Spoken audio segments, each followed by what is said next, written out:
রাতারাতি হারিয়ে গেল যে নদী। এক রাতেই জাম্বিয়ার মানচিত্র থেকে যেন মুছে গেল আস্ত একটা নদী। শুনতে অবিশ্বাস্য মনে হলেও এটাই নির্মম সত্য। দেশটির বাণিজ্যিক নগরী কিতোয়ায় কপার খনির বাঁধ ভেঙে কাফুয়ে নদীতে ছড়িয়ে পড়ে ভয়ঙ্কর বিষাক্ত বর্জ্য। মুহূর্তেই যেন নিঃশেষ হয়ে যায় নদীর জীবন, শূন্য হয়ে পড়ে তার বুক। সংবাদ সংস্থা এপির এক প্রতিবেদনে বলা হয়, গত 18 ফেব্রুয়ারি চীনা মালিকানাধীন একটি কপার খনির ড্যাম হঠাৎ ধসে পড়ে। সেই ড্যামে থাকা প্রায় 50 মিলিয়ন লিটার অ্যাসিড মিশ্রিত বিষাক্ত বর্জ্য আর ভারী ধাতু স্রোতের মতো ছুটে গিয়ে মিশে যায় কাফুয়ে নদীর পানিতে। যেন নদীর শিরায় শিরায় ছড়িয়ে পড়ে মৃত্যু। টেইলিং অ্যান্ড মাইন প্রকৌশলী হলি পলা অসহায় কণ্ঠে বলেন, কিছু বোঝার আগেই সর্বনাশ ঘটে গেছে। 30 মিনিটের ভেতর সব বিষ নদীর পানিতে মিশে গিয়ে ধ্বংস করল আমাদের নদীটাকে। যেন এক দুঃস্বপ্ন, যেখান থেকে আর জেগে ওঠা যায় না আগে।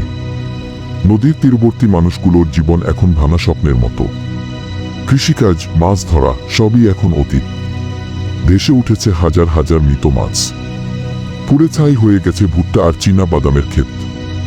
পরিবেশবিদ চিলেকোয়া মাম্বা চোখের জলে বলেন, এটা কেবল পরিবেশগত বিপর্যয় না, এটা মানুষের বেঁচে থাকার শেষ ভরসাটাকেও ধ্বংস করে দিয়েছে। নদীর বিষাক্ত পানি কেড়ে নিয়েছে হাজার হাজার মানুষের জীবিকা। মাটির গভীরে মিশে গিয়ে শেষ করে দিয়েছে কৃষকের সব স্বপ্ন। নদীর মাছের সাথে জেলেদের লাখ টাকার ভাগ্যও মরে গেছে। আর বন জঙ্গলের প্রাণীরাও এখন বাঁচার জন্য হাঁসফাঁস করছে গিয়ে। মাছ ব্যবসায়ী জুলিয়েট বুলায়া কাঁদতে কাঁদতে বলেন, ড্যাম ভাঙার পর দেখি আমার পুকুরেও সাদা চুনের মতো কিছু এসে পড়ছে। একটু পরেই সব মাছ মরে ভেসে উঠল। আমি শুধু অসহায়ভাবে দাঁড়িয়ে ভাবছিলাম, এত কষ্ট করে জমানো টাকার কি হবে এখন? কে ফিরিয়ে দেবে আমার স্বপ্নগুলো?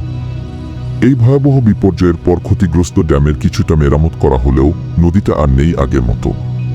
জাম্বিয়ার মৎস্য ও প্রাণী সম্পদ বিভাগ কান্না জড়ানো কণ্ঠে বলেছে, কাফুয়ে নদীর মাছ আর কেউ খাবে না।